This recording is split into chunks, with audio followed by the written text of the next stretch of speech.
Williams Licensed Electrician Services, located in Duncan's Trelawney.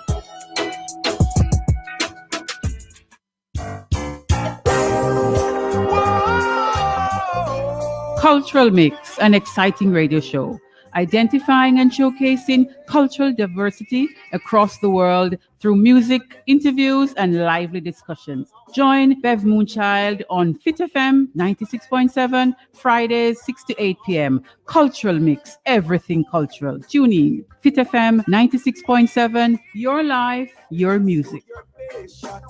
You've got to give this. I'm standing 10 feet tall. Know yourself, know your roots, know your culture. You're in tune to Cultural Mix with Bev Moon Child and Fit FM 96.7, Fridays 6 to 8 p.m. Mara said that.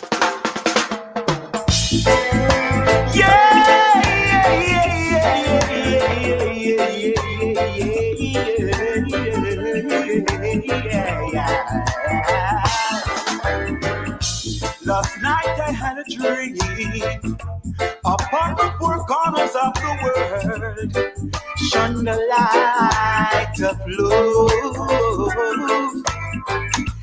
erasing our hatred, greed, and pain,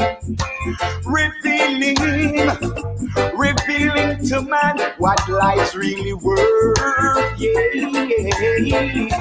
1,000 years. 1,000 years, 1,000 years of peace. 1,000 years, 1,000 years, 1,000 years of peace. Last night I had a dream. War was an obstacle of the past, buried in the history book.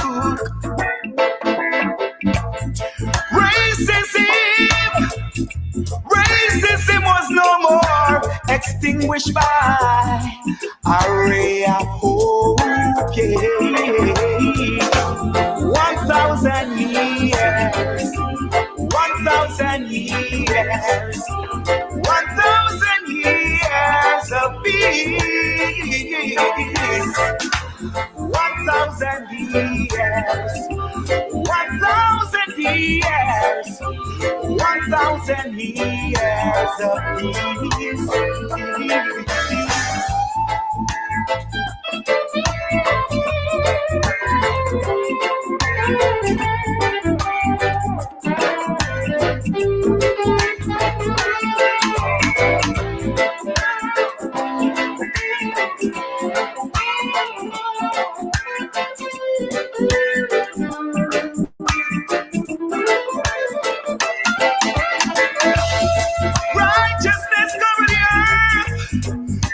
Children play and sing over vibes of feeling.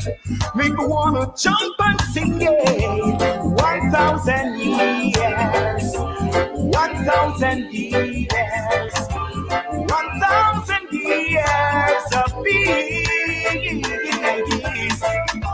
1,000 years, 1,000 years, 1,000 years of peace. 1,000 years, 1,000 years, 1,000 years of peace. Yeah, yeah, yeah, yeah. 1,000 years, 1,000 years. 1,000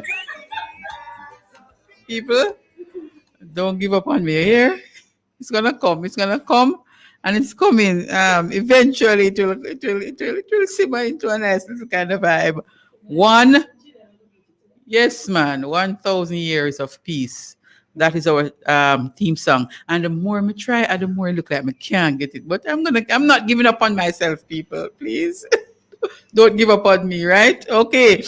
So guess what? It's Friday and it's July 9, and it is your Friday evening show, Cultural Mix, with your host, of course, Bev Moon Child, in the studios of Fit FM 96.7, your life, your music. We are really happy to have you with us this evening, folks. And it's going to be another interesting evening, another evening of excitement, another Friday evening that we'll be talking about during the week, right?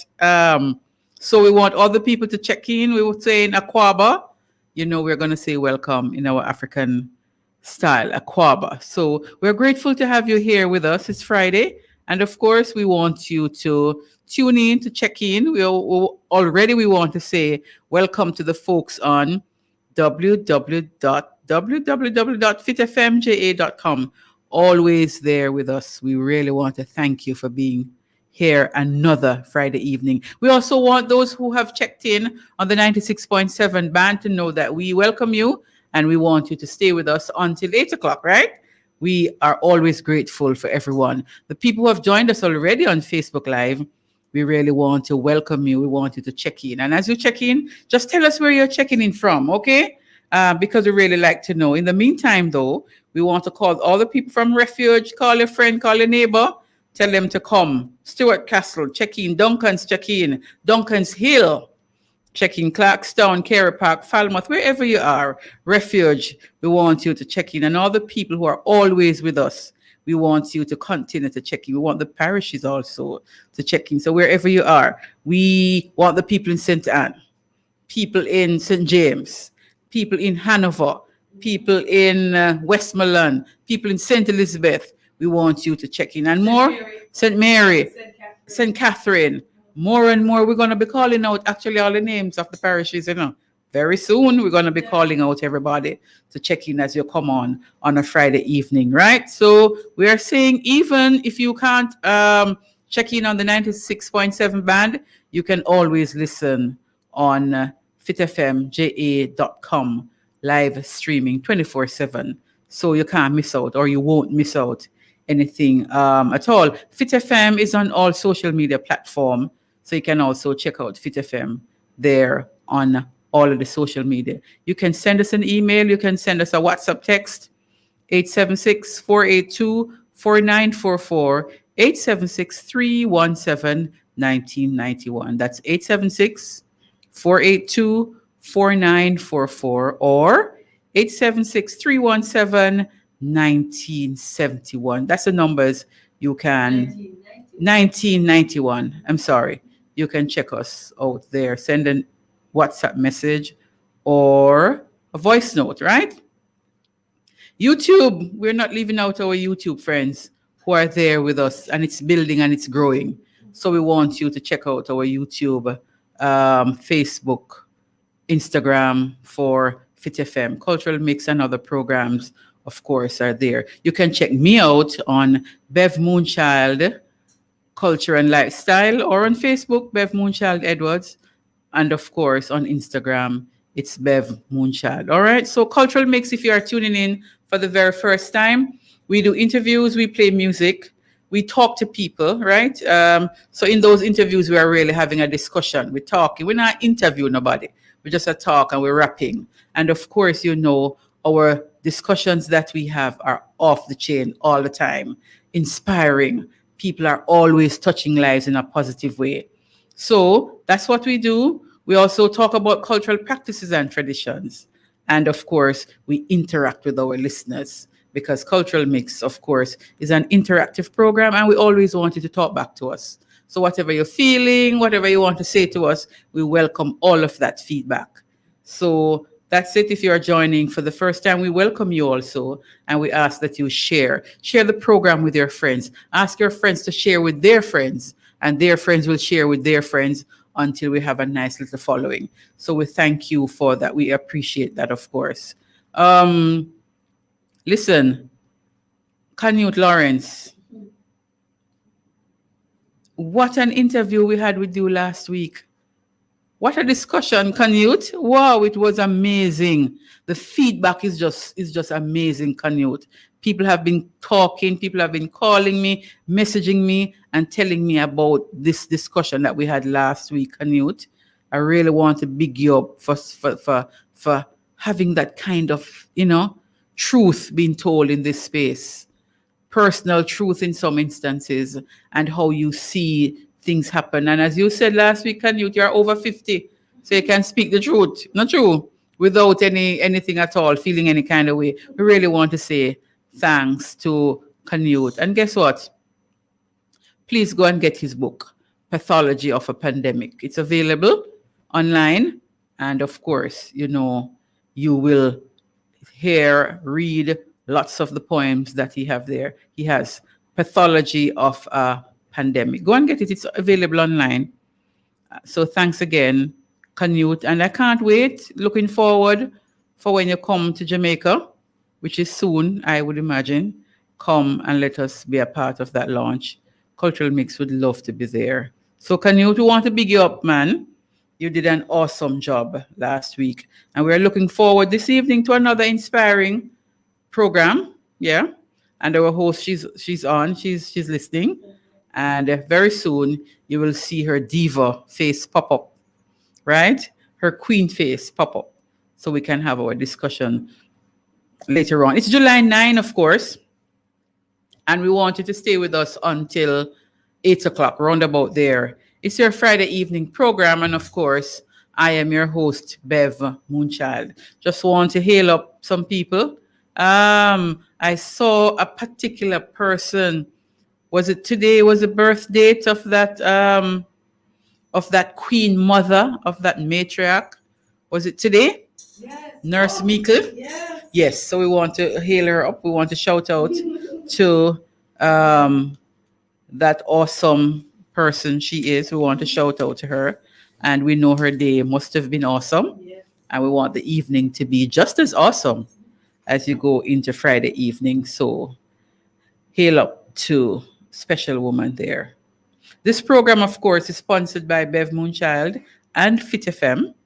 Your life, your music. All right. Stay with us. And as usual, we take a little break. We play some music. We talk. We come back. We play some more music. But at this time, we're going to take a little break. Play some music. We're going to hear something from Cherry Natural. Think before you post.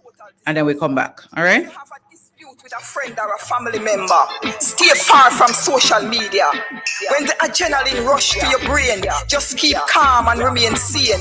Don't react too quick, you will get caught with the insecure matrix. When head chip, vengeance cast loose tongue to slip.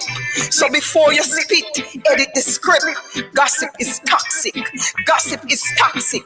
The only thing it creates is shame and regrets. Life is like a boomerang. The cause return with the effects. So think before you post. One click, like magic, the whole of your business exposed. No one cares about the source or who you be. Public opinions will tie you up into a verbal knot and bore holes into your stories. Excavate your past mistakes and bring your darkest secrets to the surface. Life comes with conditions and conflicts. Closets are filled to the brim with dirty linens. Wash them at home, not in the public. Taking down someone with a post on Instagram to stroke your ego might go viral, but it won't make you into a hero. You become a rival, putting unnecessary pressure on your survival. When fingerprints sent, prepare for the consequence. You are going to need a parachute, cause when the feces hits the fan, you're going down too. You're going down too. Even if you know it's the truth, mum is the word. Sometimes it's best to stay mute. So think before you post. One click like magic, the whole of your business exposed. No one cares about the source or who you be. Public opinions will tie you up into a verbal knot and bore holes into your stories. Excavate your past mistakes and bring your darkest secrets to the surface. Bring your darkest secrets to the surface.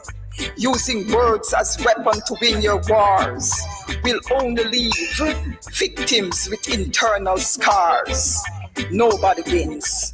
Words are not just wind. Words are swords with sharp blades, ready to cut your character into thousands of little pieces as it pleases. When the damage is done, it's going to take amnesia to forget and courage to forgive. Loyalty, don't betray, even if you disagree. Trust don't need an audience. It's a pact you make with self. The tongue don't have a mind of its own. It loses control when there is no consciousness. Love is unconditional. Love is unconditional. It comes with no pretense. Success is the only revenge that makes sense. Think before you post. And that is such a message that we need to have at this time, because sometimes when you see what is happening on social media, you wonder if some people really think before them post. And what a fitting message there from Cherry Natural, one of the dub poets coming out of Jamaica, leading female dub poet, as a matter of fact. And she's saying, think before you post. Welcome back, people. It is Cultural Mix, and it is your Friday evening program. We are in the studios of Fit FM 96.7, your life, your music, and Bev Moon Child, your host, is here with you until 8 o'clock. So we want for you to stay with us until 8 o'clock. We have an interesting program lined up for you, and we want you to stay with us until that time. We live stream on www.fitfmja.com, and you can listen to the program now on YouTube, Facebook, and of course, if you are able to pick us up on the 96.7 band, we welcome all of you. I kind of jump off, so I didn't see the people who are on with us. The people on Facebook, we like to hail you up, right? So we want to welcome the people, usually people that tell us where they are joining from. So at this time, I want to hail up some people. I want to hail up Kathy Marie Cook. Yes, I saw her on earlier. And I also want to hail up Kay. Want to hail up Kay over there in Portland. We want to hail up the people who join us from London, England. And we know what time it is now in London. So for you to join us at this time, we know you're interested in the program. And we are saying, thank you so much. Invite some other people to come on, man, and let them know what is happening on a Friday. There are other programs that you can also join if you join and listen, if you follow Fit FM. And we are inviting you to make Fit FM be your station of choice. Once you dial go on 96.7, you just stay there. Not true. Don't move at all. This evening, we are going to be talking to an interesting person from Jamaica, but she is now living, of course, overseas. And last week, Canute spoke about his experience in Jamaica as a teacher, going back into Canada, and the kind of that cultural difference, where the child or the students, they are everything. They're at the center of everything. And of course, Andreen would have, had maybe a similar experience leaving Jamaica, going into New York to teach, and the kind of cultural practices that they would have, or the kind of practices that they would have in their schools, in their communities, and so on. So, a whole heap of thing we have to talk about later when she joins. And so we want for you to stay with us, because sometimes we really have to listen to what is happening. People who would have left Jamaica with one experience and go into another country with another experience, they sometimes are the people, not sometimes, they are the people we have to listen to, because we can learn so much from them. And of course, being here last week, Canute said he's willing to come back, because let us face it, the education system, we would do well with some help. And if there are persons who say they can help, I would have taken up the offer. All him want, as Canute said last week, pay him fair, put him up somewhere decent, and he will do workshops with teachers. People who have experience, we always should have them in our corner. Let them come and improve what we have, because we want the best, not only for the students, but for the teachers and for the entire learning and teaching experience and that environment. So why don't we pick up the offer? So Canute, I hope you get some calls since last week to say come and share your expertise with us. We want that kind of thing because we want to improve the system here in Jamaica. It will only do good for the students and, of course, for our teachers. We see what is happening. I saw something as we talk about schools, and I don't know where to start. It is cultural mix, so we're going to have to talk about it. Where a school, I think, in Western Jamaica is saying to students coming for graduation, and I don't know if the graduation is physical, but whether it is physical or virtual, the school don't want no Bantu nuts. We call it Chinese bump, and we have also called it Nubian nuts. But it's when we know what Chinese bump is in Jamaica, and the school is saying we don't want none of those for our graduation. But guess what?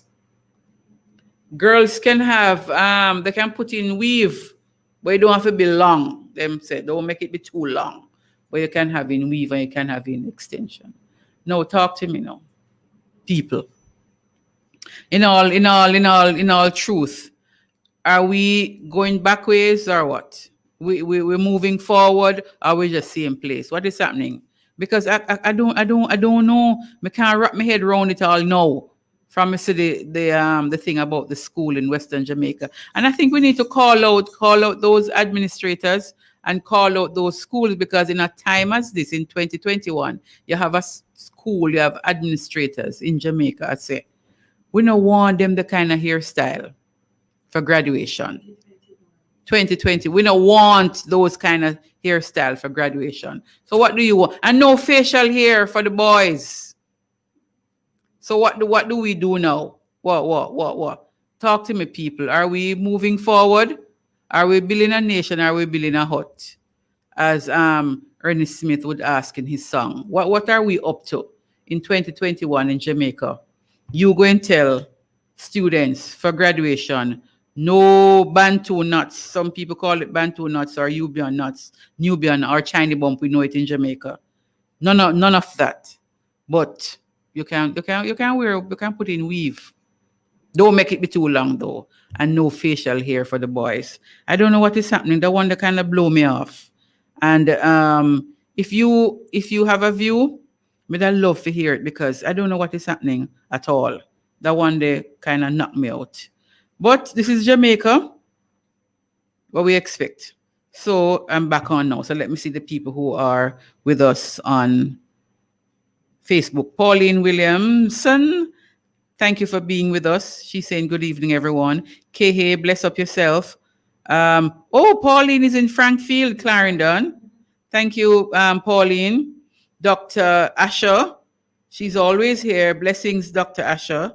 And she's here with us. So if you still want to tell us where you're joining us from, we really appreciate that. So stay with us and invite some more people. Share the program and invite them to come on, right? Because we are going to be having an interesting program here this evening with Andreen Bonner. So if you know anybody who went to Merle Grove, which year it is? If you went to Merle Grove, yes. If you know anybody who went to Merle Grove 1967 to 1971, or if you went to Central Branch Primary 1957, 1959 to 1967, tell them to come and listen to Andreen, because those are the years Andreen would have gone to school there. Or if you went to drama school in the 1971 period, come and listen. If you are interested in curriculum designing workshop, then this is the program to listen to, because Andreen, when she comes on, if you were in pantomime, because she was also in pantomime, and she's also an author, so we have an interesting show lined up with Andreen Bonner this evening, right? So we're going to be listening to another of our word artists. We call it word sound, right? Spoken word. We heard Cherry Natural earlier.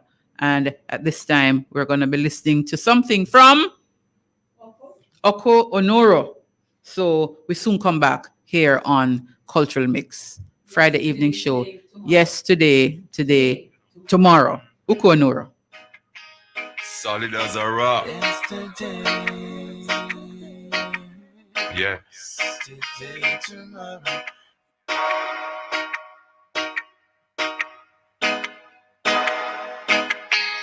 Yesterday I said, Bongo man, Congo man, Dread I, Rastafari, Roots.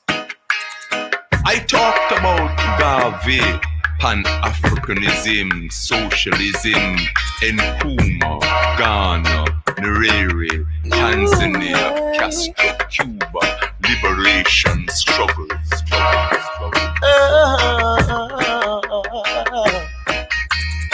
Yesterday you said Bongo man, Congo man, primitiveness, dread, outrageous, ignorant, roots, foolishness, Garvey, no beating. Pan-Africanism, socialism, irrelevant. Nkrumah, Ghana, Nyerere, Tanzania, Castro, Cuba, catastrophe. Liberation from what? Struggle, subversive.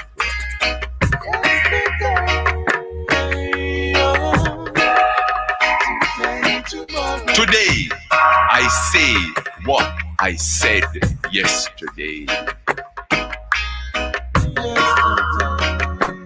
Today, you say, Bongo man, Congo man, Dread, I, Rastafari,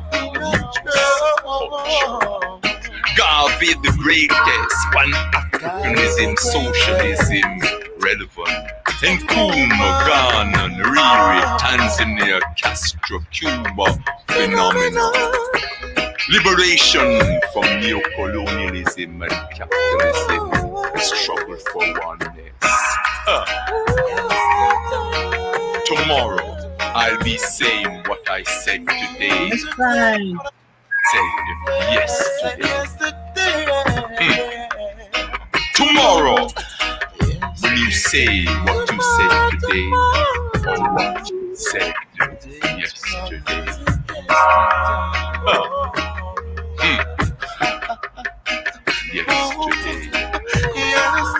Bongo man.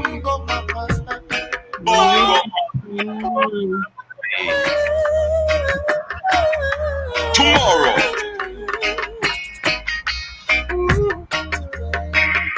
Yesterday, today, and tomorrow. That's Uku Anura. So welcome back, folks. It is Cultural Mix, your Friday evening program on Fit FM 96.7, your life, your music. And guess what? We have Andreen Bonner. Andreen is with us. Andreen, how are you, Mama? Hi. Yes, we're kind of not hearing you. Yeah, how are you? I'm very well, thanks. Yes. Welcome, Andreen. Welcome to Fit FM 96.7 and welcome to Cultural Mix. Thank you. Yes. How you doing? Boy, I'm hearty. Belly side I go up and come down same way. Belly side I go up and come down. So yeah. So you're hearty. Andreen, where Jamaica are you from? I just talk about belly side I go up and down. I was born in Kingston, Jamaica, under the clock. Under the clock. At Yes. Jubilee Hospital. Jubilee Hospital. Tell me, so you were born under the clock. What particular area in Kingston? Well, I grew up around the Kingston 10, Kingston 11 in that area, Hagley Park Road, in that general area. Okay. You know, they usually say your last known address. Your last known address was Beechwood Avenue. Beechwood Avenue. Yes. Okay, so when you were growing up in that area in Kingston, we always said the town people them don't know really much about the Jamaican culture and the Jamaican heritage and the practices and so on. What were some of the practices or the traditions that you would have grown up to see as a child in that area in Kingston? Well, here's the deal. My parents were from the country. Mm-hmm. Dada was from Manchester, Devon, Christiana. Yeah, man. Yes, and Mama was from Oxenaz in Hanover. So okay, so you have a nice mix there. Yeah, man, country culture, and then of course they came to Kingston, and and of course they assimilated. They were quite, how should I put it, middle class with elite values, but struggled like everybody else in Kingston. They were both school teachers. My mom taught at the old Conversorium Primary School, which later became Central Branch Primary School. Okay. Yes, and my dad had his own commercial academy. Mhm. Where he taught shorthand and typing, and and students took the RSA and that sort of thing. So Mhm, mhm, mhm. You talk about Central Branch. How was your time? Tell me about Central Branch. Your days at Central Branch Primary. Central Branch, I went to the infant school Mhm. in 1959. Mhm. I'm very proud of my age. I turned 66 in August, so I'm not one of Wow, you're looking awesome. Thank you, darling. I'm not one of those women who have a problem sharing their age, because I've had a wonderful, wonderful background.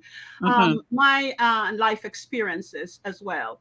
My Central Branch years. I mean, it's the best primary school in Jamaica. Mhm. Period. At the time when I was going there, we had some of the finest principals. We had Miss Rod. I had Mrs. Ellerine Walker, Mhm. and she became an education officer of sorts afterwards. After then, of course, I had her again at Merle Grove. But anyway, I had some wonderful friends there. We had some very bright children. If you remember the $2 bill, you see those children on the back of the $2 bill Mhm. in Jamaica, they were from Central Branch. Okay. We Were took you among those? No, no, no. But I was asked many, many years later to identify the children. Uh-huh. And you You could identify them. Yes, yes, I was able to identify them. Mhm. Don't ask me them name now. I only one student I clearly remember, and it's Audrey Seth, because she had those little pigtails, Mhm. little curls on the side of her head. Then I went to school with some of the most brilliant students. Dennis Brown was one of my dear friends, who later on became the crown prince of reggae. Prince of Reggae, yeah. Yes. Lord of mercy. Oh God, I have stories. But anyway, that's for another show. And and then I have, the thing about it is that it was a school where families sent their children. So Mhm. you would have, I had friends like Faye Keen, but it was not Faye Keen alone. It's Faye Keen and the siblings. Mhm. Then you Mhm. had Karen Adair, but it wasn't Karen Adair alone. It was Karen Adair and our And and our siblings. siblings, and the Townsend boys, and Mhm. Marjorie Morgan, all those wonderful friends I had. And we lost our dear Frano Henry recently. He Mhm. was also another branchite as well. It was a fantastic school. Um, we used to ramp Nuff. We used to ramp Nuff. I remember my friend Marjorie Morgan. She was one who used to ramp Nuff and Don Watson, and it's a whole bunch of them. And then some of them went on to become real intellectuals, like the Eleanor Hughes and the Claudette Fonkongs, the Budal boys. Lord, I Mhm. really love those beautiful Indian boys. Lord, I knew I was going to marry an Indian. I knew it. They were the prettiest little boys in school. Did you? Huh? Did you? No, sir. No, sir. It's all in my head. It's all in my head. It's all in my head. But we had people like Lloyd Hall. Lloyd Hall made me really love singing. And Mhm. that's where my training as an artist started, Mhm. right there at Central Branch, Mhm. because Mhm. we were really strong on the arts. Mhm. As a matter of fact, when JCDC started, we were very much involved in that. Um, Central Branch Primary. oh gosh, yes, I would recite for them. I Mhm. remember though. Here's a story I could tell you. I remember when I recited for the JCDC, the invigilator said to me, you sound like your teacher. About Kuya now. How could I? To this day, I don't know who I sound like now because I still try to figure out is which of my teacher them sound like me. Yeah. Then you had teachers like Vivian Crawford. He was also into music too. Yes. Yes. So it was a really rich school. Academically, it was a very rich school. And then I left and I went to Mergrove High School, and of So course, don't go to Merle Grove yet. no, At but Central Mergrove, yeah, Branch, yeah, at Central Branch, you talk about how we used to ramp nuff and ramp rough. yeah. What are some of the games like when it's break time and you go out a door? What are some Oh of the games Lord, you remember outside there in the ramping? yeah, man, that was I'm telling you, it was cool. It taught us, how should I put it, cooperation and friendship. We used to play on a big jungle gym in the backyard, Mm-hmm. near the toilet, a big jungle gym. And I learned, we never used to call it somersaults. Yes. We used to kin pupalik. Papa League. Kin pupalik. I Yes. mean, I was good at that, and Uh-huh. I used to race to that jungle gym. And then we used to do a lot of jacks. I used to love to play jacks. Am I going to tell you my Mhm. jack story in Yeah. a second? I used to play jacks. I played it well because mommy played jacks, and so Oh. so we used to play at home. Mm-hmm. So when I got to school, I couldn't wait to To beat up. beat them. Yes, man. Yes, man.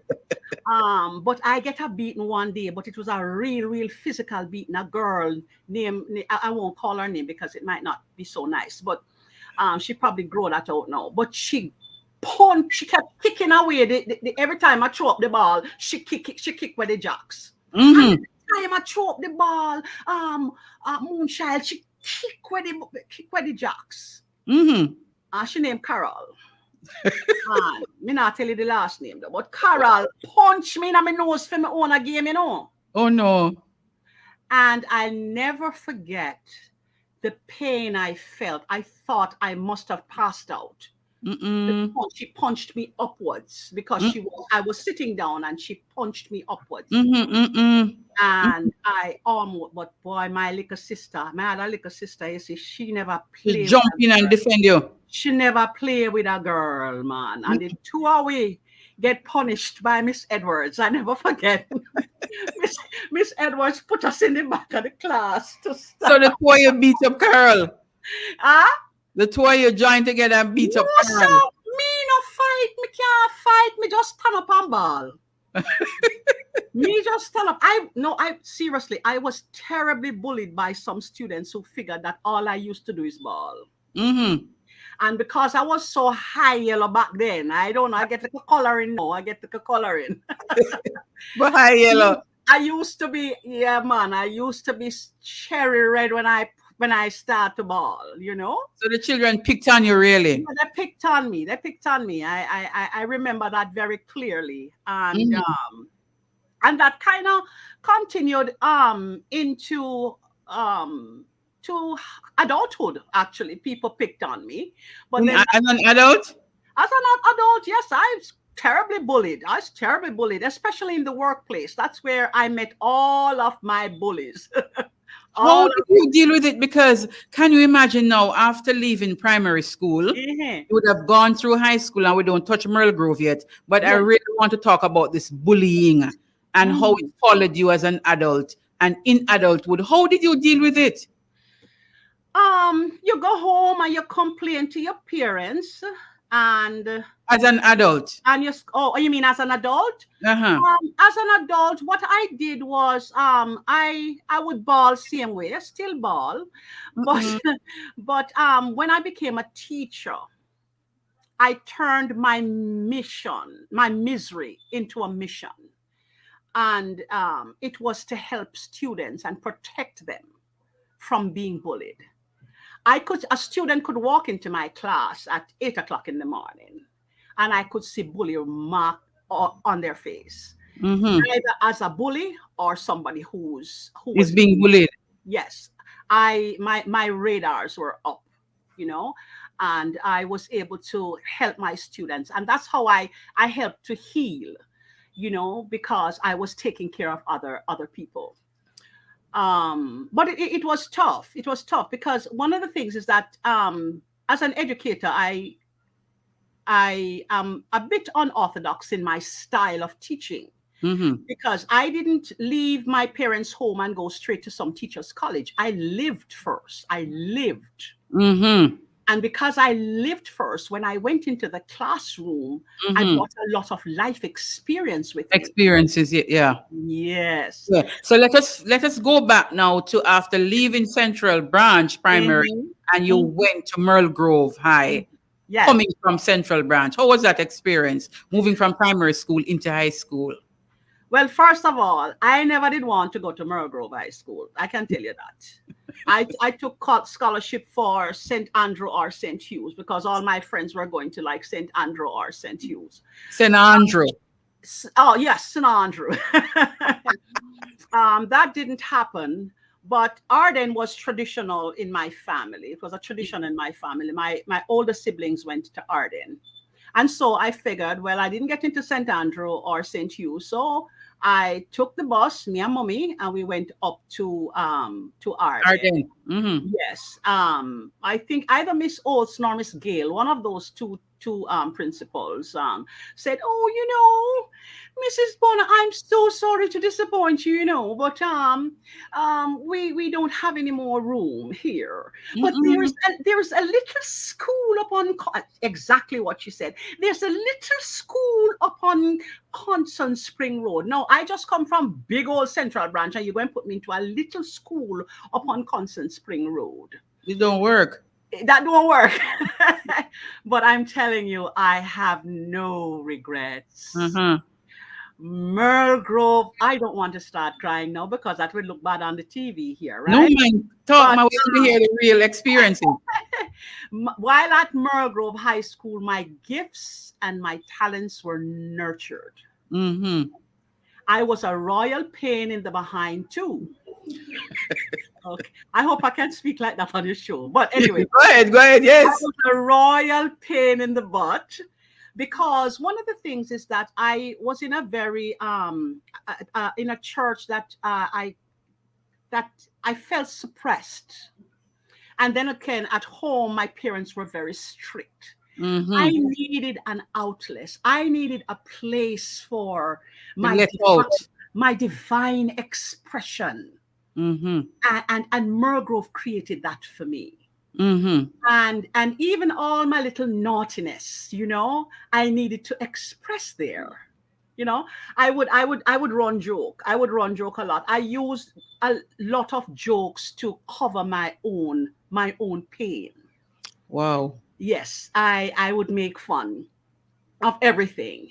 And the kids actually my colleagues got into detention, because me make them laugh uncontrollable, and me stand up in the front of the class and I am very serious, and the teacher cannot control them because them is laughing because I give them a joke before the teacher come. And then you serious up when the teacher comes. Oh Lord, serious as a judge about to give a sentence. Yes. And everybody is on the floor laughing their head off. But one of the things that happened was that the children, they didn't get mad with me. Them would have do them detention with with joy, because them enjoy the joke so much. And you never get no detention. You got off the hook. No, but would have still got the detention, go sit down with my friend them and still get joking at the detention. So yes. So that's what Merle Grove did to me. And I met the illustrious, the gorgeous, the hot Trevor D. Rohn. Trevor Rohn. Remember now, Merle Grove is an all-girls school, Yes. So we not see boy, only male teachers, one or two male teachers we had. And these very stiff upper lip teachers and principals. Yes. Yes, and we have on the jippy japper hat and the long frock. So Trevor Rohn was there in what capacity? He was my drama teacher, darling. He had just returned to the island from studying in London. Wow. Yes, so he would come with that kind of tone. Child, but me getting in so much trouble with Trevor because yes, man, because my principal Ellerine Walker, who she who called my parents and she told them that and your daughter Andreen, she's going to write failing GCE subjects. Wow. Guess why? Me this a follow back on Mr. Rowan. Uh-huh. Theater on my mind. Me follow him go a KC. Me follow him go St. Andrew Technical after school. Come home late. Anywhere him a perform with the wonderful Yvonne Jones Brewster. I'd never forget. Oh my God. I wanted to be an actress just like her.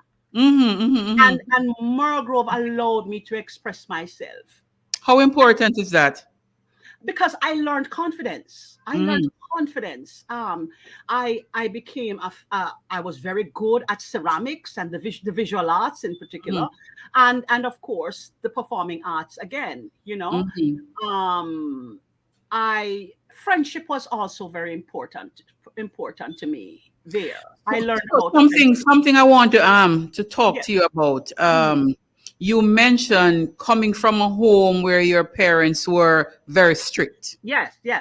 Church where you never had that opportunity to open up. No. And finding a medium like drama or theater. Yes. That allowed you to be yourself and to open, as you say, you're a divine. Yes. You're a divine. Another word that you had for So I'm saying you're a divine self. Yes. When you're able to express your divine self, how important is that? Because we don't find that so much nowadays, you know.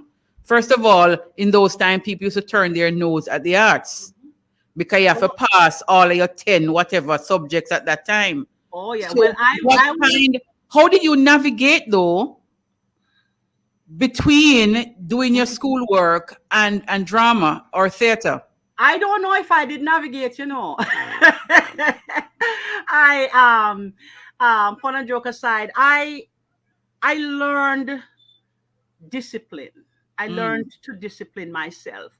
But church took up so much of our time that I had very little time to study because we belonged to the Church of God's Seventh Day, which was we get locked down from Friday evening. Lockdown? Yeah, because it was and you guys fussing about lockdown now, but that was real lockdown because from Friday evening to observe the Sabbath, we were locked down from Friday evening sunset, all day Saturday in church. And then we go home and we barely get to eat a little supper.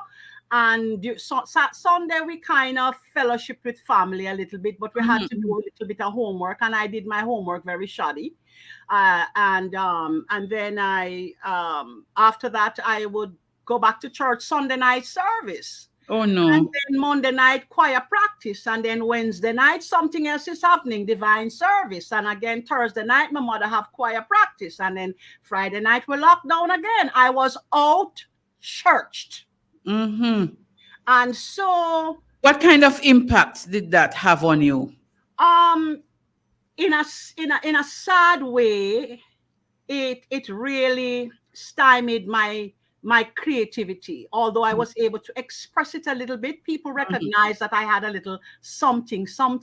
Because I could sing. I could sing. Well, I still can't sing, but you know, I could sing. So I was in choirs, and I sang with another young lady, Doreen. You know, we were a little duet, and we would go from parish to parish, like all 14 parishes, singing this little duet. But of course, we never done a recording and all them kind of things, because you know that is of the devil. If we can't sing it at the church, but you put it on the vinyl, that is Satan something, eh?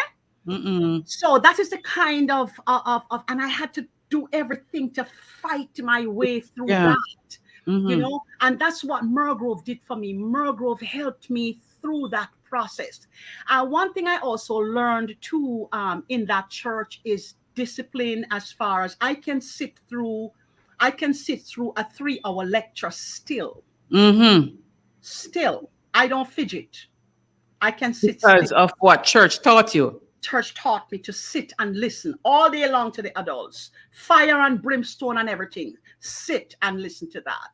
So that's what I got out of that. I saw my minister's wife printing. We had a printing press. So I knew one day I was going to publish. So some good things came out of it, out of that experience. How was the fire and brimstone though? Because that Lord can be have quite mercy. traumatic for persons. Well, we had fire. I had fire at brimstone in both settings, both at Merle Grove and at the because Merle Grove was also a Church of God school. So you had Pastor White teaching us not to fornicate. You know, teaching us about the wages of sin is death, and then at because it's all girls. Yeah. And the closest boys were at Calabar and maybe Dunrobin down the sea, right? But we had the fire and brimstone with Pastor White. He would at Rehoboth. He would.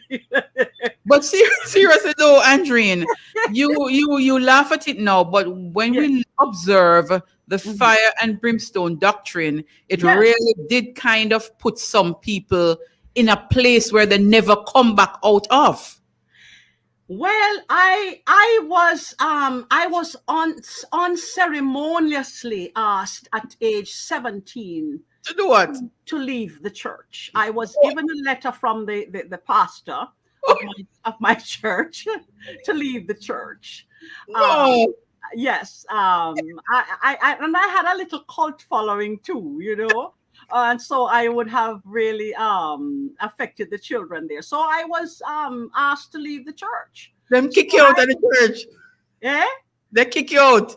Oh, yes. At 17, I was kicked out of the church because I was questioning a lot of the belief systems. Because Merle Grove taught me that. Merle Grove, in spite of everything, Merle Grove taught me to question. Critical thinking, yes. Absolutely. Absolutely. So I was not only a naughty little girl, but I was questioning the belief systems. And today I still do. Do question it. I'm still quite a bit of a rebel in that area. Yeah. You know, my mother's religion is no longer my religion, but aspects of the religion I've retained. Yeah. But yes, the fire and brimstone also stymied my growth as an actor. Because when I got my scholarship to study theater. Don't go to that scholarship yet. We're at Merle Grove, and somebody warn you on Facebook, you know. So you better mention them. Who that know, my love? That was at Merle Grove with you, and you better mention me. Well, what I have to say about that certain individual who Alun and Dombe Asamba. Yes. She owes me and 4A my farm. She owes us her career in leadership skills. Wow. You know what she called me? I'm a whisper and tell you. She called me the class from hell.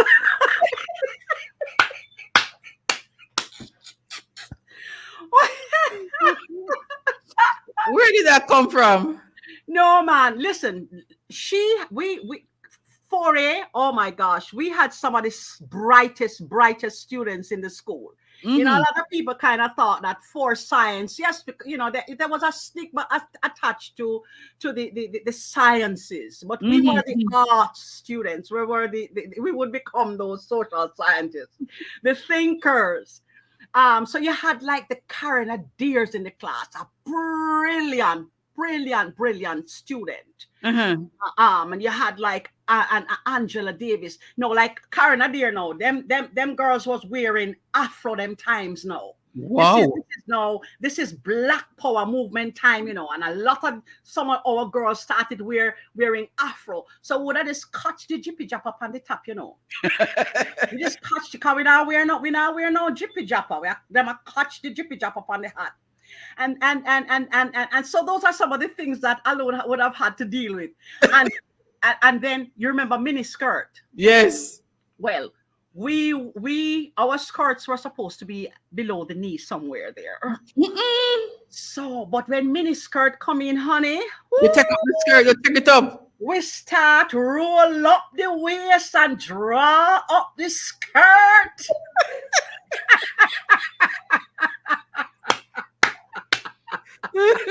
No wonder them read you out of church, Andrea.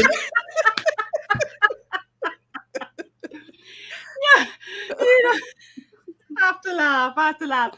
So we make Alone tell you her own story because we don't want to make up no story. But I knew we were a group to be reckoned with, and I'm sure she learned her leadership skills. Yes. Contending with 4A. 4A. So she was in another grade, was she? Yeah, she would have been a year ahead of us. Okay. Would have been maybe a year ahead of us, maybe 2. I'm not sure, but she would have probably been about a year ahead of us. Yes. So she can't say you don't mention her. Achuna. Just want to read for you some Facebook feedback that we're getting. Keisha Hale. Yes. Keisha is saying Andrian is an awesome person. Love her like a sister. And somebody saying, them really read you out of church, Andrian? Yes. Oh that. Where's that name again? It missed me, but I remember the comment. I'm gonna go back to it. Patrick Cross is saying good evening. Who? Lady Denise Gomez said them read you out of church, Andrian. Them read you out. Yes. So persons are listening. Hi, Keisha. Yeah, Anthony D. Anthony is saying Hollywood bound. Well, I lived in Hollywood. That's a whole nother part of my life story.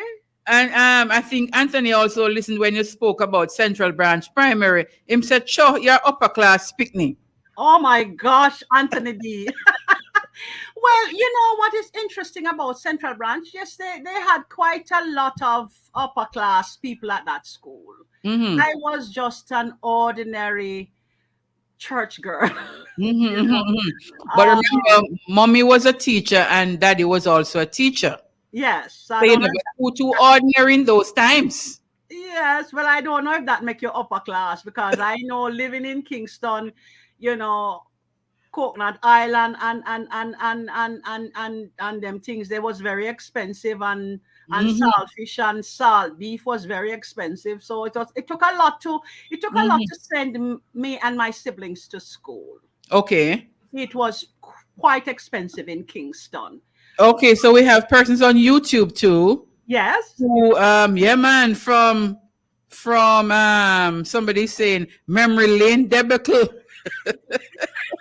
That's Claudette. Them read you out. Yeah, man. Them read me out seriously, man. Yes. Yes. So people are enjoying. This was YouTube just now. So people are remembering too the experiences because they probably would have been there with you. So you say your interest in drama and theater came alive when you met Trevor Owen at Merle Grove. How did it continue for you? It would have started with him being your drama teacher. Oh yes. And he made me. He gave me works that stretched me as a talent. And I remember he confided in me when he was working on a production at the time. It was called Hard Road to Travel, which later became The Harder They Come. Okay. I was with him a lot. And I would share ideas with him. Trust me, Panda, one day. My name picked me, So he used to just bounce the ideas off of me, and we used to have fun with that. But we're not going to get no credit. But guess what? No problem. I just love Trevor. No need for giving a credit for that. He just had somebody to bounce ideas off of. Yes, I'm almost a little pick me, like 14, 13, 14. Mm-hmm. Yeah, when he was doing that, let me give a little joke about me and Trevor now. I used to lay with Trevor every morning time, Mm-hmm. because I remember at one point I used to have to take 3 buses to Merle Grove, which is a whole nother story because they burden poor people so much with making them go to school so far away. But anyway, it's 3 buses I had to take. So sometimes when things rough, I would walk one of the fair stage, take the bus on the longest fair The stage. longer stretch, And then the next stretch for me was half a tree to Merle Grove. Well, I used to wait for Trevor run out of half a tree a morning time. Yeah. To take you up, yeah. Yeah, me not stand up with the picnic them at the bus stop, me stand up far. Yeah, man. So he must spot you. You must spot me.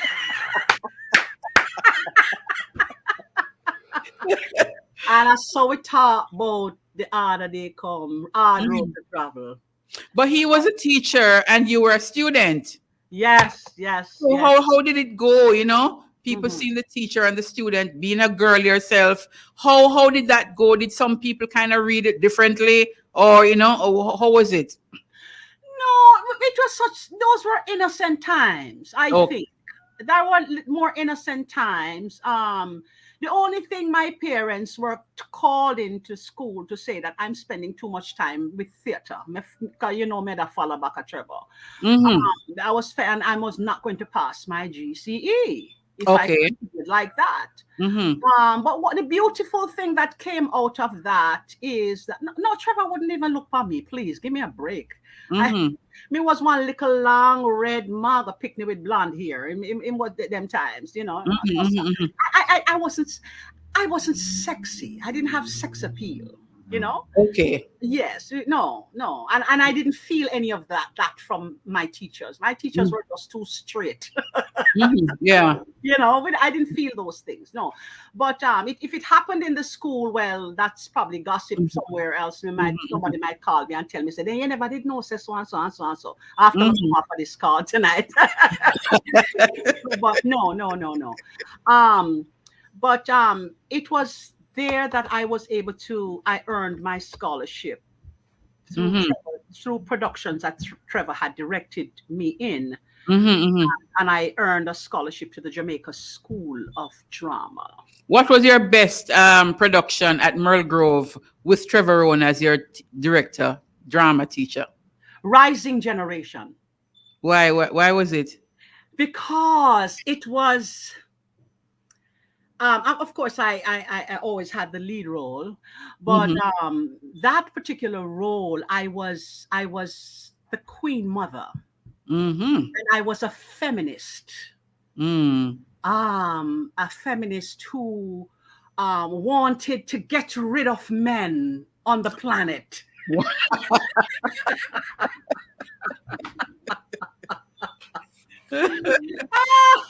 You remember the other persons in that play? Alone may have been in that play too. Alone may have been in that play. I'm not sure. Or she had left by then to go to sixth form, because at the time we didn't have a sixth form at our school. We were considered what they used to grade the schools: A school, B school, C school. So we may have been a C grade school because we didn't have a sixth form. But we eventually had an experimental grade called Sixth Commerce. Wow. Which was a fabulous thing, because those students got the better jobs when they left school because they was able to type. Okay. And thing, people would look down. I mean, we're just a class-ridden society. It just drives me crazy sometimes. I think about it now. Because I had to pay to learn to type, even though my father had a type in school. But eventually I could have learned to type at Merle Grove. But it was for the children who probably may not have gotten A's in some areas or showed more aptitude toward. Anyway, it was an experimental group, and those children fared better than me, because I ended up going to work for the government, and they went to work for banks and insurance companies, and you saw them driving car very, very early and in school, and they were able to get apartments. A lot of them left home.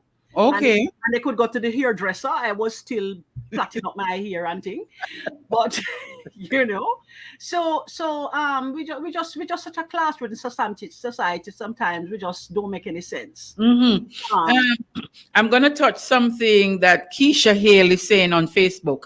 One of the realest person I know, she's referring to you. That's Keisha, one of the realest person I know. Yes, Andrine is an awesome person. Love her like a sister. So persons who would have been here with you thank you, or been Keisha. there with you, they are now bigging you up on Facebook. Keisha Hale, we want you to share the program with your friends. Let them hear a real story coming from a real person. She's not Yes, making up anything.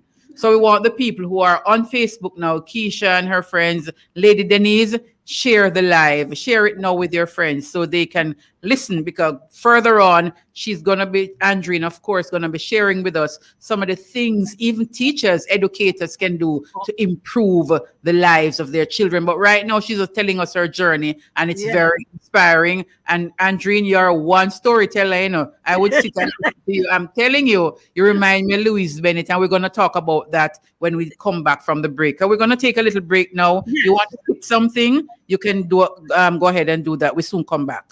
That's fine. That's fine. Listen and listen well to what I have to tell.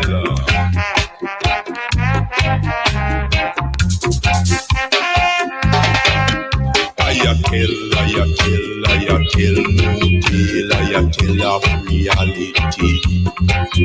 But the people them out here in this concrete tell about things and times I tell of crimes against humanity like poverty. You know, people them out here. I tell. Oh, I fed them, I fed every step, them a step. Trouble says every turn them make I tell.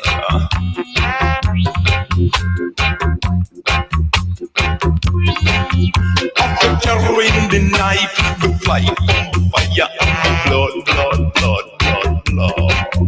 Oh, fear control, confusion control, I tell.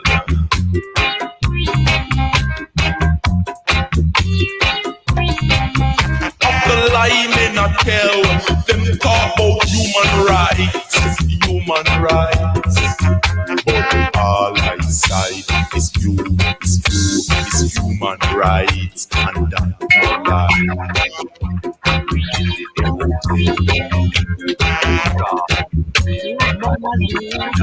But the scam in a scam, we mash we wrong. Fool we don't die, politics and man. Woman, talk things I tell. Oh, them dead man be fool. Have them must do the things and the things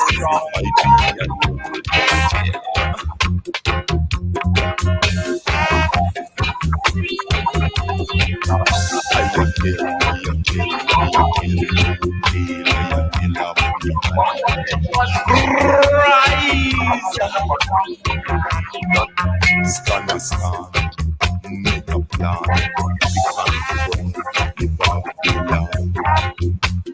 First, sell, or else. Step by step, as one, step by step, as one. We mash the system of deception and oppression. I tell of reality.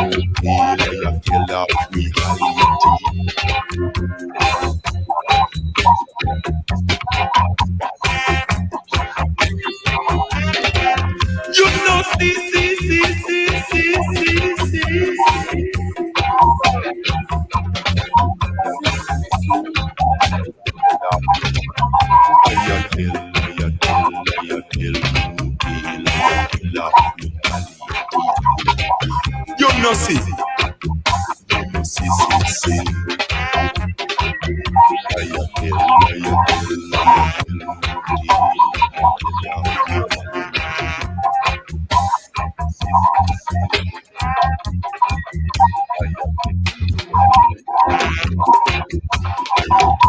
Cultural mix. Cultural mix. Every Friday afternoon, 6 to 8 p.m. with Bev Moon Child and Fit FM 96.7. And we tune in every Friday. We lock in. I Shadrach said that.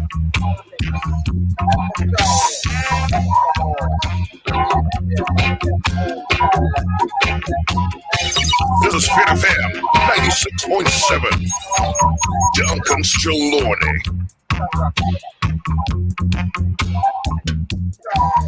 So welcome back, folks. It is Cultural Mix, your Friday evening program.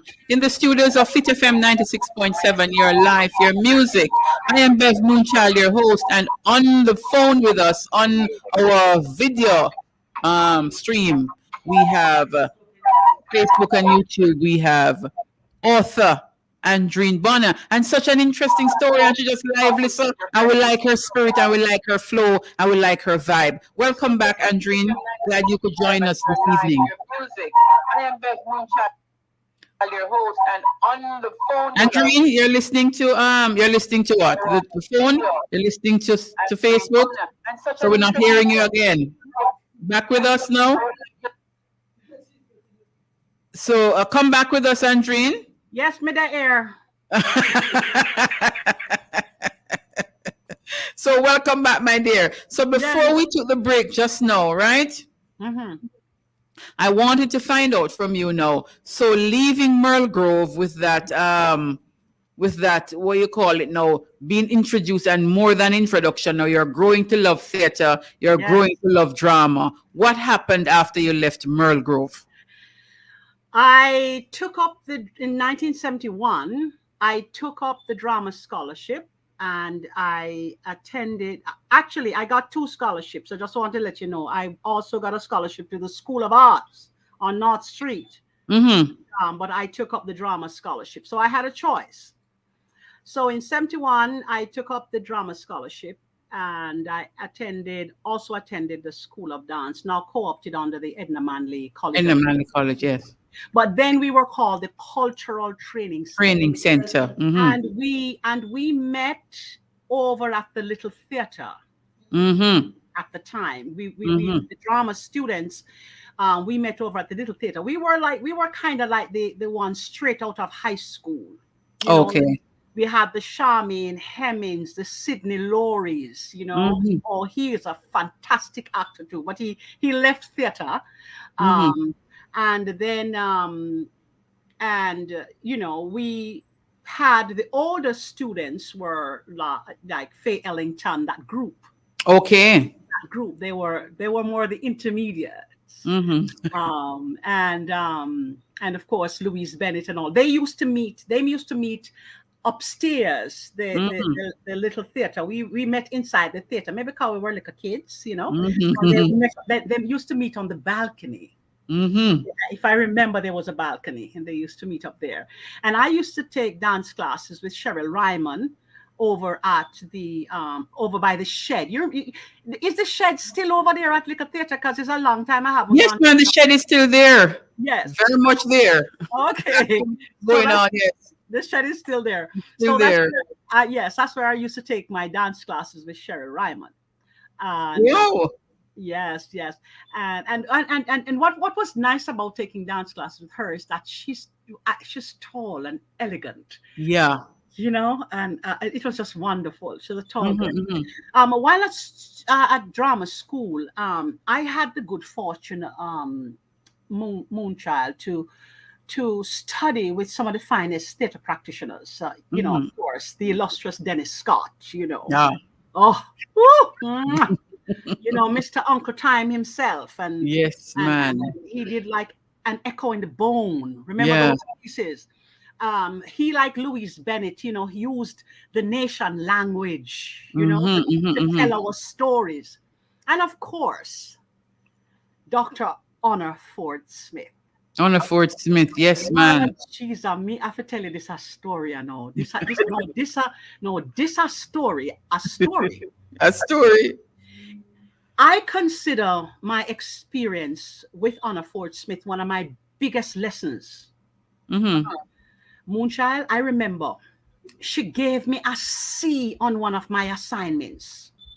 Or it must have been like a final grade for our course. But girl, I met Anna Ford Smith outside the office door at the drama school. And I was not humble at all. What you saying to me? Because she needed to know that I don't do C papers. Well, she made me have it that afternoon. She said, and listen to the story now, you are just cruising through these hallways, Andreen Bonham. You're mediocre is somebody's best in this school. It resonated with me. Clearly, I'm gifted and talented. But it wasn't until she said that, and that I was able to understand the alchemy of those two elements combined, talent and good work ethic, that I was able to blossom. Because you were just cruising. You become a good. Me naturally good. Me can't do this thing, yeah. Me eating on my blood. But I needed to have the discipline to work. And that's where I learned the discipline and how to balance and how to marry talent and gifts with good work ethics. And no, Hannah Ford Smith would have been your teacher at drama school. No, yes, she was my teacher, and she was an administrator at the school, I think too. But and you got a C. Huh? You got a C for one of your work. I got a C for something. But you know what? And you were brave enough to go to her and say, well, what did you say to the teacher, Andreen? Only Anna can tell you. Me don't remember. Me don't remember. One thing I know, I wasn't humble. I was not humble. I was not humble. But guess what? She didn't care. She wanted me to hear that. And to understand that. Yes. And that lesson stayed with me. And my students became the beneficiaries of that lesson. And so I'm using this forum to say thank you, Anna Ford Smith. I have to say that publicly because now I understand the value of respecting my own talent. Yeah. You because know? sometimes we take it for granted that we're good. And we can't mash up that, we can't handle that. But you're not pushing yourself to the point where you are your best. Because it's natural. It's natural. It's a gift. God gave it to me. I'm going to read something for you that Keisha Hale is saying now. My daughter is tuning in. Andreen spoke to her and inspired her. Oh my goodness. I'm so glad to hear. And Keisha Hale happens to be the principal of a very successful school in Jamaica.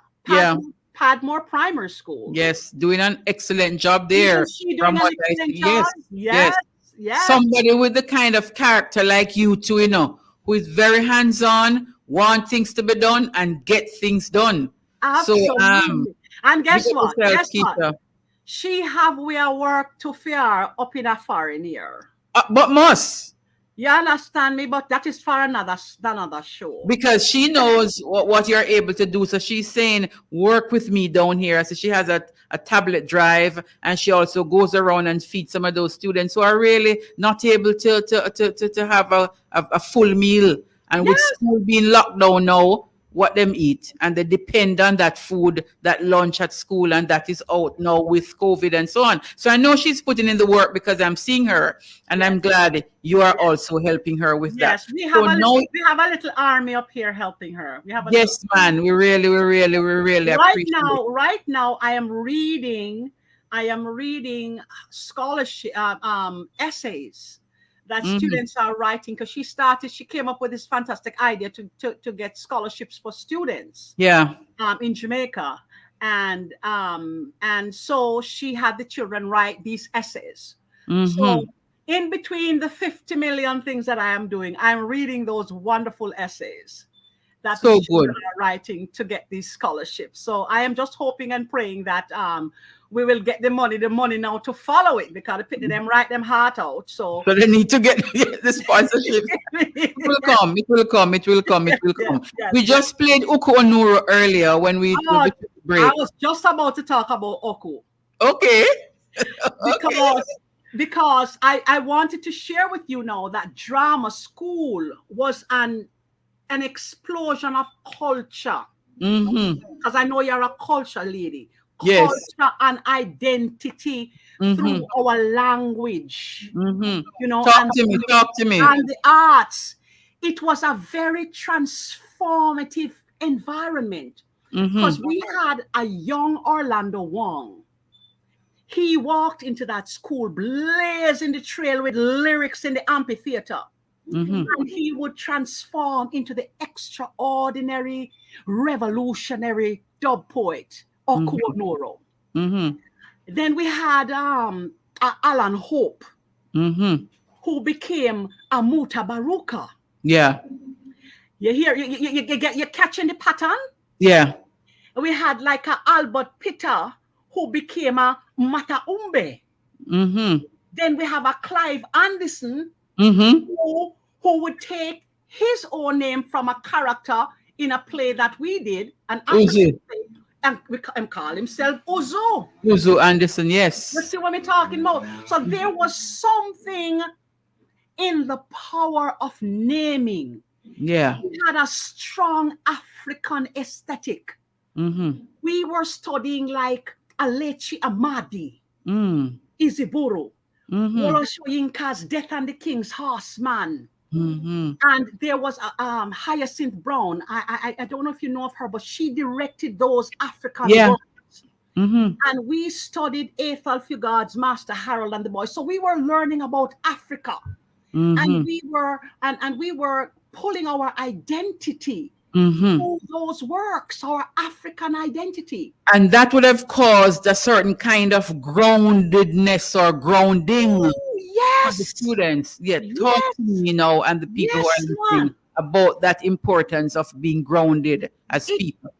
Because remember, again, as I said, Jamaica is a very class-ridden society. And there is not equal access. You see, you have to have little connection, and there's a class that you move in a certain class, you have certain access, and if you're in the underclass, you don't have access. You don't have no access. Even if you're bright, yeah, you have to have somebody to hook you up. Like for example, I can give you a clear example.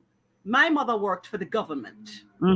After she left the teaching profession, she went to work in the criminal justice system. She worked for Supreme Court and prisons head office. That was her area. And but mommy also knew everybody everywhere. So for me, when I left high school, I never have to go look for no job nowhere. That's the kind of access a lot of children don't have. Yeah. Bright children didn't have access because of connections. You see? How do we deal with that kind of thing though, Andrine? Because so many persons have become disenfranchised because they don't have that link. And even today, it is haunting us. Very bright students, very people who have that kind of ability to work, but them not have the links. How do we get out of this link culture? Because it's killing us really in Jamaica. And I don't want to sound cliche. We just have to emancipate ourselves from mental slavery. None but ourselves can free our minds. It's all in the mind. It is a state of mind. You see, because some of the brightest children are our artists, and we are even frowning on the culture and the creative arts. We're frowning on it. Of course. Yes, we're frowning on it. I was just earlier on talking about a school in Western Jamaica that has made they have put out a thing to say they're having their graduation time now, and they're making sure the advisory goes out. No Chinese bump, no, some people call it Bantu nuts or Nubian nuts, but nothing like that for graduation in Jamaica in 2020, 2021. I'm telling you, we're in serious trouble. We have laws here in the United States that the Crown Act, Mm-hmm. and so, but one thing I know about Jamaica, them we straighten up, because them so Americanized now that a lot of us so Americanized that as America sneeze, Jamaica catch cold. So we have the Crown Act, so maybe it will rub off on Jamaica soon. So I am hopeful. Pamela Darling Reed is Yes. asking if you remember Stafford Harrison and the Masqueraders. Yes. Oh my gosh, the Pamela is my musical theater teacher from drama school. She lives in North Carolina. Oh my gosh! Look at that. Oh God, I'm excited. Pamela. I feel like a kid in a candy store today. Yes. Look, oh boy, I bring out the massives tonight. Oh my goodness. And yeah, she was my musical theater teacher. Mm-hmm. And she brought her American Broadway sensibilities to we had the best in Jamaica, though, we had the best, I'm telling you.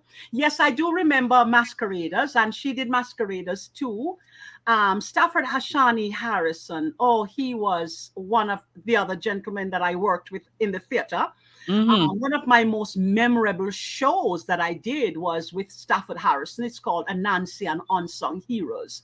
And again, he was also examining the color and classism through that work. It was a powerful musical.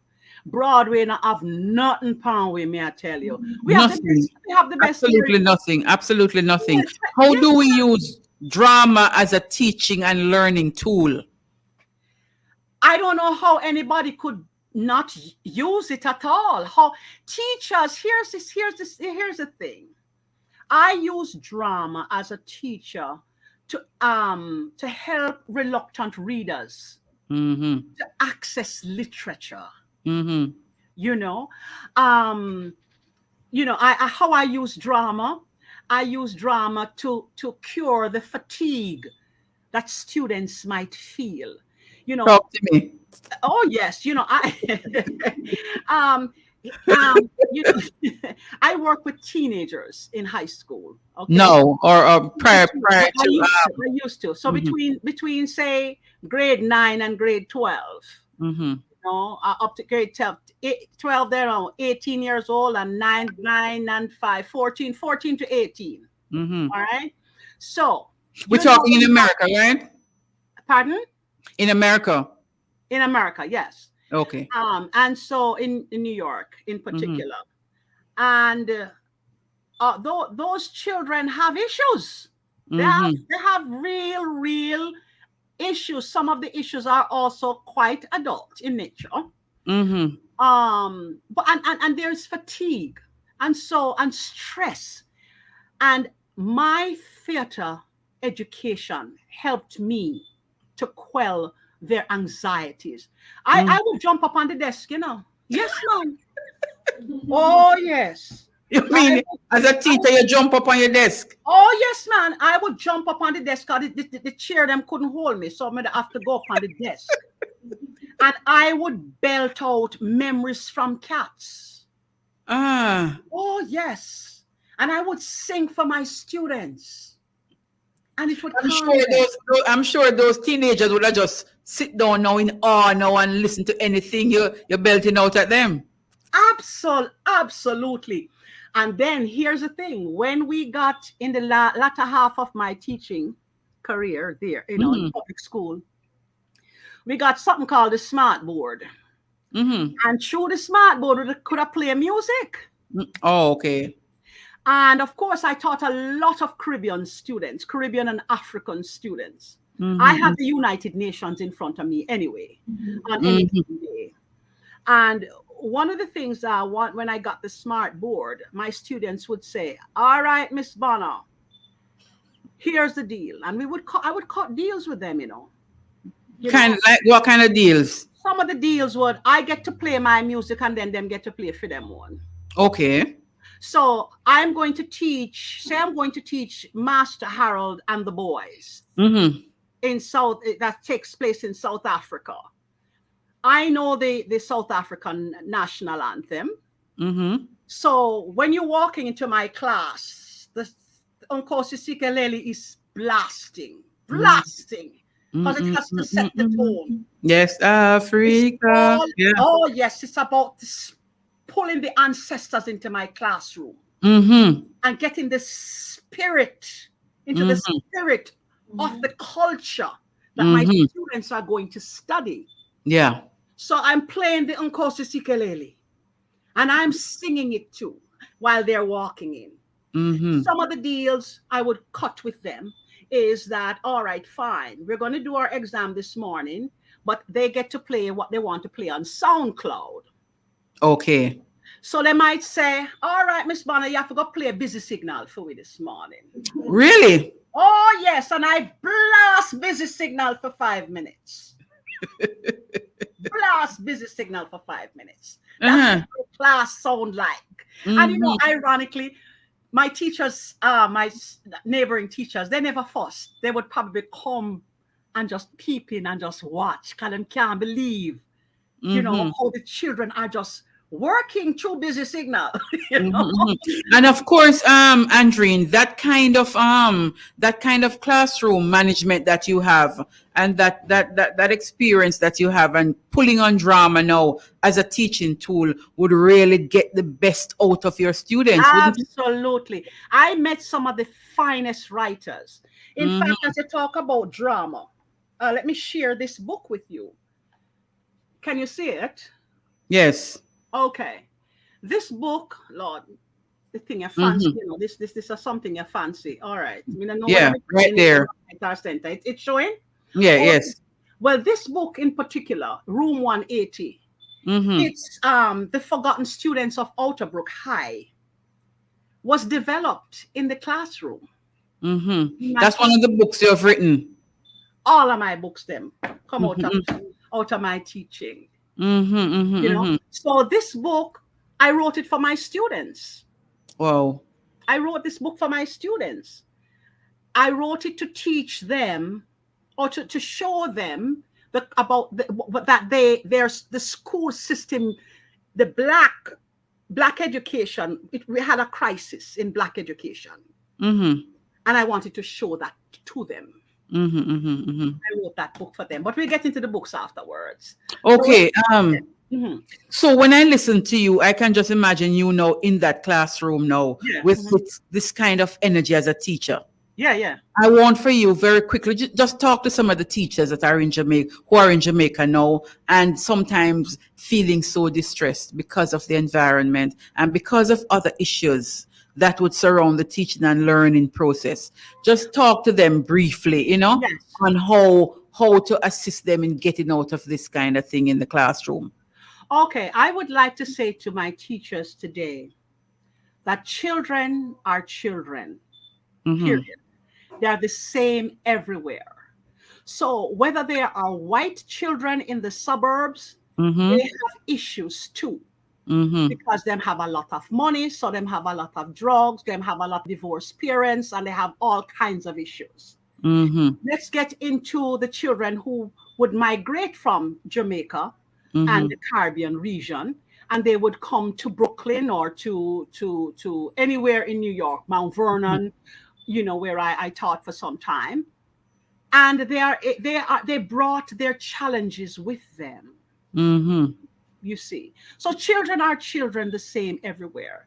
Teachers have to become creative. A number of our teachers are leaving Jamaica to go into the United States to teach. You're going to come to get more money, but the children are the same. The children are the same. and they have anxieties, they have stress, they have incest in the home, they have oh yes, they are sexually molested, they have divorces to deal with, they have poverty to deal with. You see, so the children are the same. How? What we have to first of all get to know your children on day one, the first day of the school year. I have what I do a survey on the first day or within the first week of school, where I get to know the children's background, a little bit about their background, what their hopes and dreams are, what do they want to do, what are they anxious about. Find out, get to know them. And then the other part that is more is difficult for a lot of teachers is to become vulnerable. Yeah. Talk to me on that. You have to let the students know you are human beings, you're not robots. Last week we spoke with Canute, and he mentioned that where there are teachers who feel like them is God, and what you say is what goes, and it is always right. And you come now and you talk about the vulnerability of the teacher and the fact that the teacher too should become a learner. As a matter of fact, one of the things we have to stop calling it school. Yeah. And just call it a learning community. Because when I go to school, and one of the first things I say to my students when I meet them, I said, let me tell you something. I might be very lettered. I might have a lot of degrees, which I'm going to help you to get to that, to get your degrees also. However, I am a lifelong learner. We as teachers have to recognize that our children are not an empty slate on which to write on. They use the term tabula rasa. They are not an empty slate to write on. They come with their literacies. They come with their background and their histories. And so we have to find a way to meet them where they are. And we have to just put away the prejudices. I know teachers will say, but Miss Bonner, picnic no need to know your business. No, you don't have to tell children your business, but you have to find a way to let them know you care. Okay. You have to let them know you care. Yeah. I'm not talking about sorry for them. That's a totally different situation. Let them know you care about their welfare. Let them know you care that this morning, I remember a student walked into my classroom one morning. And I think it may have been the beginning of the school year. So I'm just new to all these students. But this student stared me down the whole time. Was this in Jamaica or the US? Pardon me? Was it in Jamaica or the US? I never taught in Jamaica. Okay. Yeah. But I taught mostly Caribbean students. And the student stared me down. If I turned left and I looked, there she was. And she stared me down that morning. And I said, and right away, something connected. I taught my class and she stayed behind. She was the last one on the line to leave the classroom, and she stopped at the door, and the tears flowed down her face like Dunn's River Falls. Not only that day she was going to be homeless.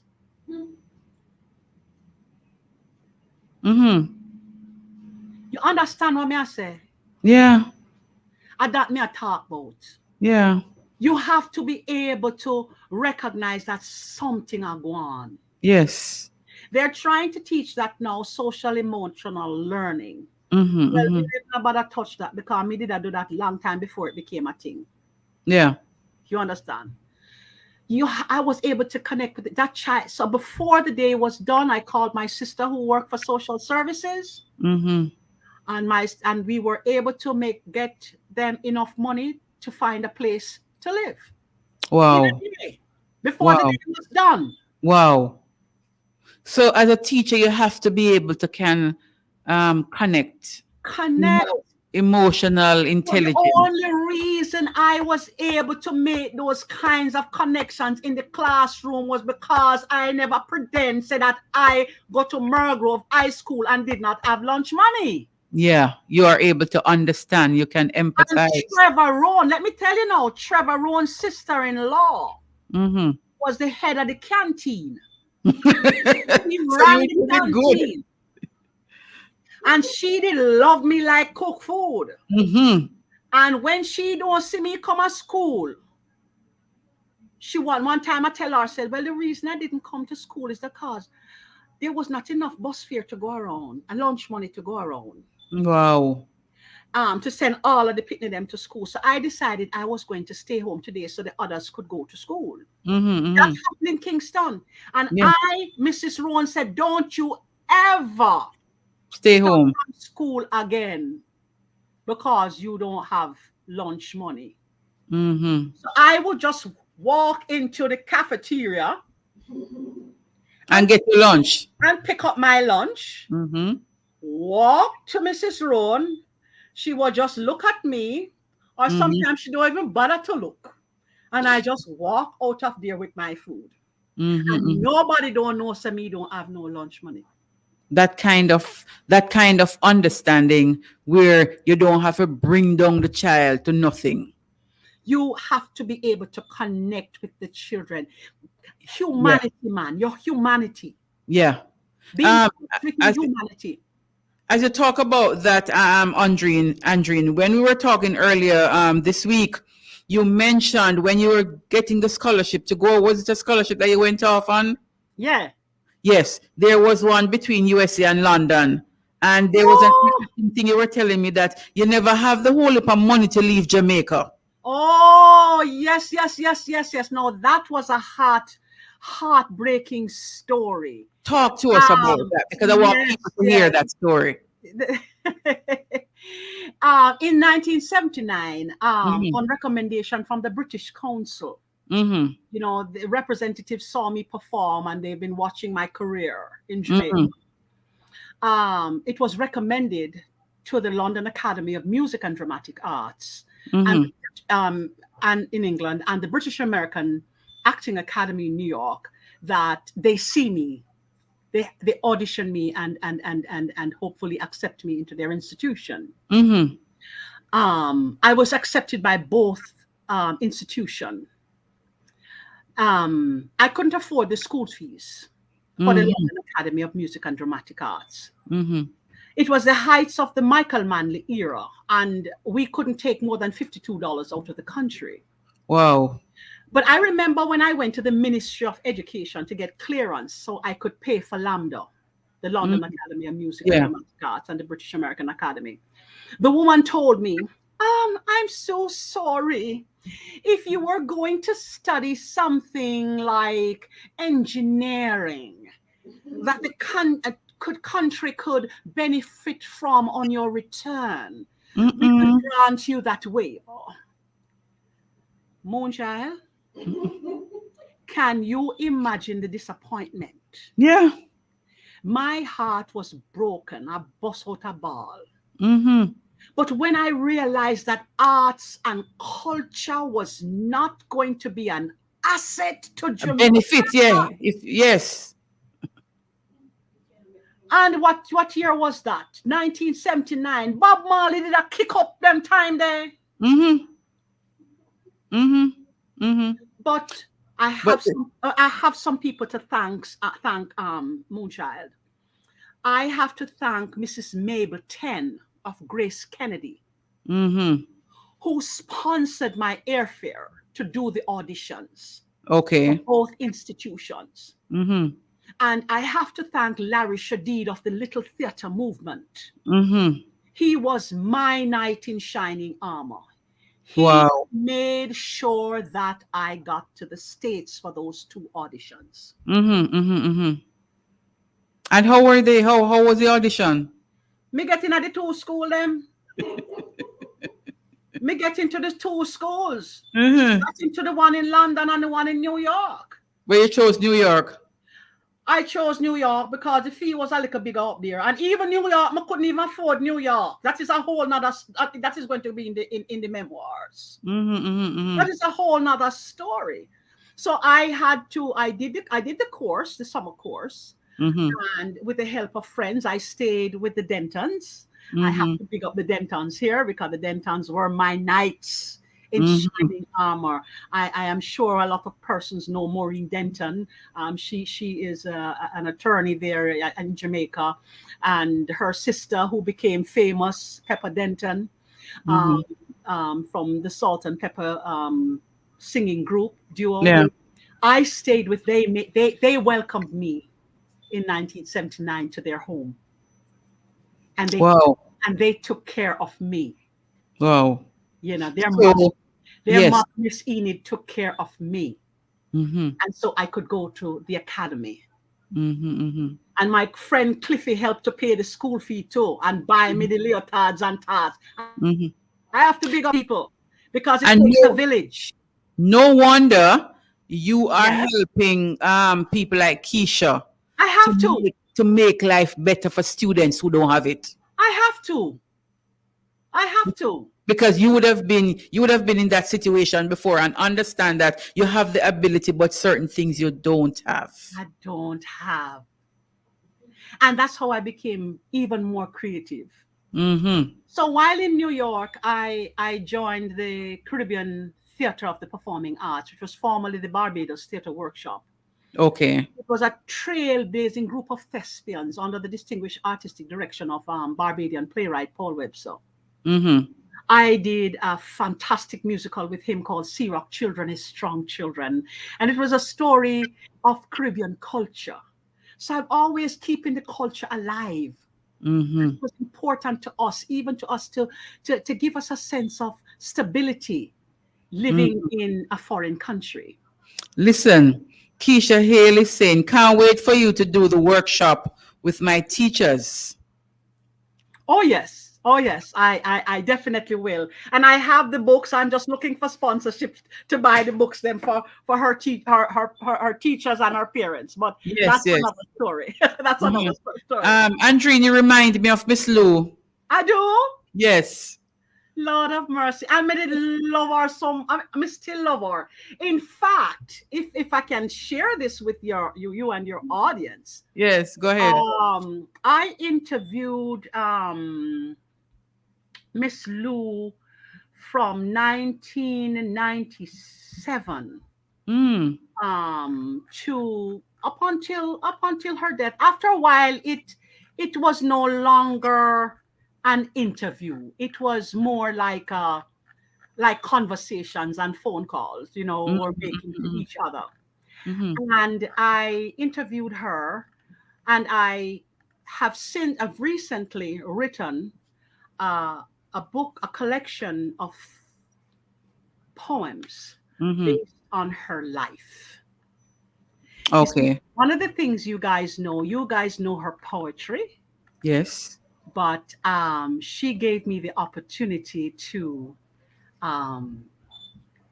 listen to her tell me her story. Wow. When is that coming out?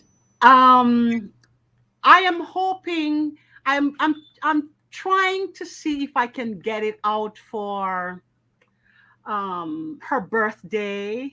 That would be a nice tribute. Yeah. But also there's also the October, which Jamaica celebrates. Heritage. Yeah, the Heritage Month. That would be a nice opportunity to do that. Yes. What kind of person was she? We know her poetry and so on, and the dialect poems that a lot of people are familiar with. But what kind of person she was? She was a real somebody. Let's put it that way. Because we deified her so much. I would dare say canonized her. Mm-hmm. We missed the humanity in her. She Wow. was a caring woman. Wow. I don't want to sound sapsy, or Mm-hmm. my social science friends would laugh me to scorn, but she was a Virgo like me. A Virgo.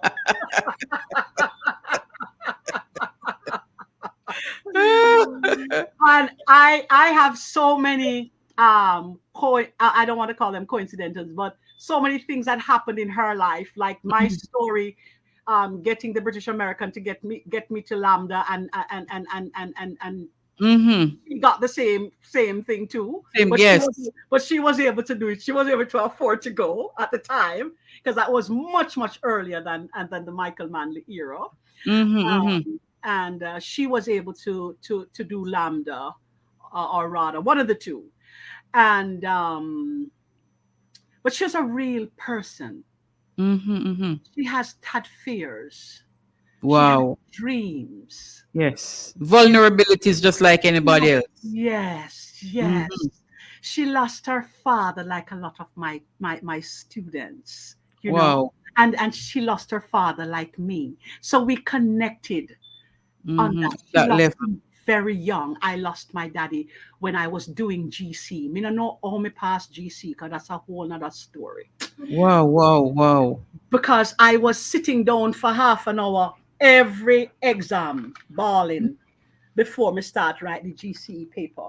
But Mm-mm. Miss Lou is a real person. Mm-hmm. She lost her husband, Mm-hmm. and I was with her through that. When she Wow. when she became unwell, Mm-hmm. I was there with her. She would share little Mm-hmm. things that would happen to her at home. Mm-hmm. So, Andrine, Yes. that book should have some really interesting stories. I have some really nice pieces. Mhm. Like the first piece that is in the book is called Chalk Talk in the Clouds. They're all poetry. Yes, I Chalk know Talk. her. She had called her husband Chalk Talk Yes. If you don't mind, I would be happy to read it for you. quickly because we're almost at 8 o'clock. So just All give us right. maybe the first stanza. All right. Well, it no matter. Midsummer, Mm-hmm. she looked out the window. Grief squeezed her shoulders. Mm-mm. Eric's eyes closed forever. The man she loved, griot of wry, naughty satire, who sponge bathed her with Irish poetry and chalk talk humor. That's all you're going to get. Wow, wow, wow. That one is deep, Andrine. Yes. Yeah, that one is deep, Yes. deep, deep, deep, Yes. deep. And we write about our love life with Queen Elizabeth. All Mm-hmm. them things are like a love story with You Queen. remind me so much of her, though. Yes. Yes, that kind of spirit, that kind of lively personality. But Andrine, you're a grandma, I'm a grandma. are you? Yes. How is grandma That's life for why. you?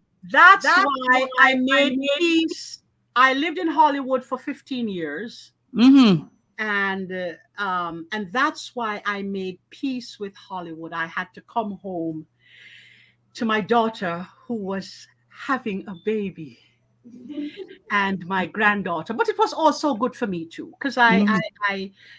I had done some film and worked in the industry for a while, and did some fabulous theater with the Caribbean American Repertory Theater Company under Jeffrey Mm-hmm. Anderson Gunter, who was my artistic director, and some of the finest talent out in living in Hollywood. Because I tell people all the time, you're getting ready. You want my students more especially. I say, you want to go to Hollywood? You want to come and live in Hollywood? Well, here's the deal: the Mm-hmm. finest live in Hollywood. The finest. And Mm-hmm. they're not necessarily native to Hollywood. Mm-hmm. They're transplants. The finest come from all over the world Mm-hmm. and are in Hollywood. So Mm-hmm. I tell my students, you have to have talent and work ethic Yes. to go with it. Thank you, Anna.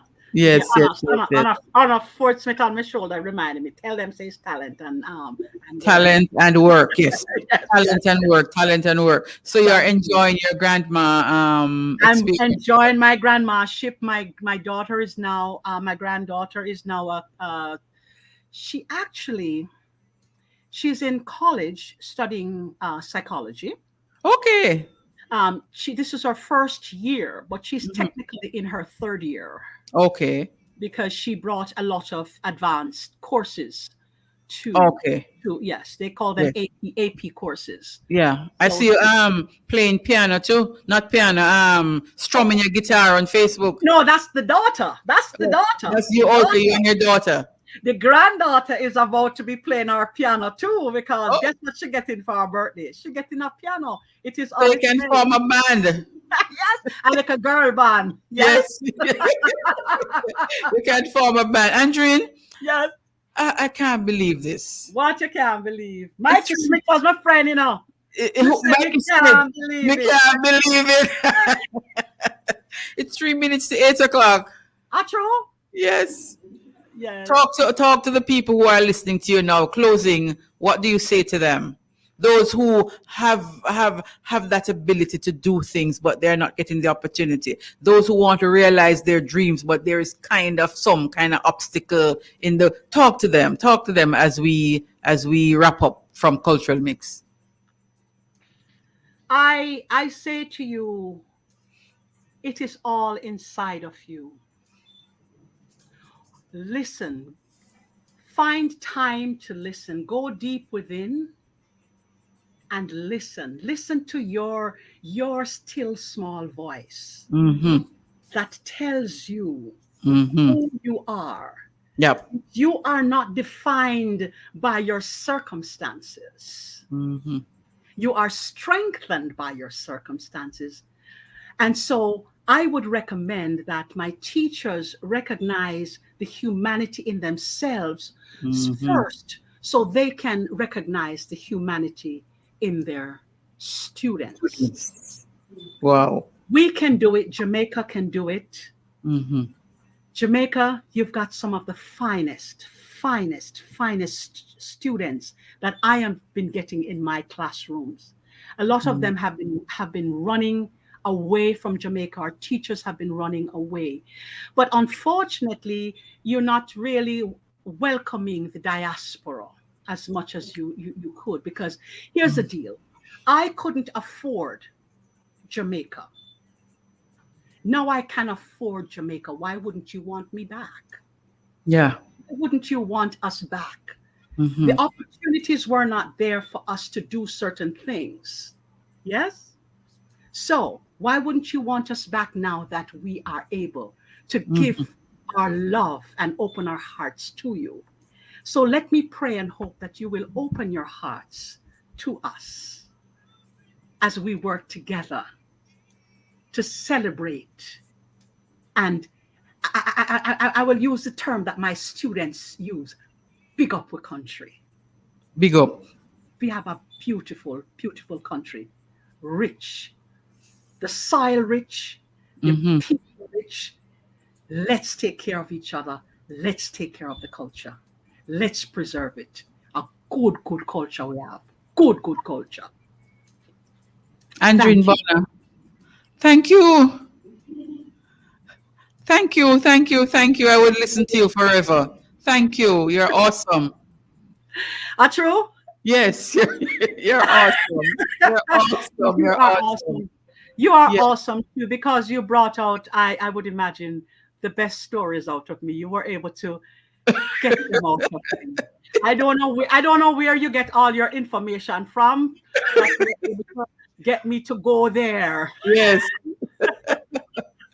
Thank you, my sister. I would like your audience to know that I have all these wonderful books.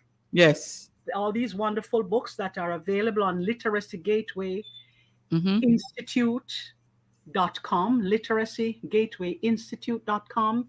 They can reach me on through my website contact page. And there's the bookstore right there, and you can get your books.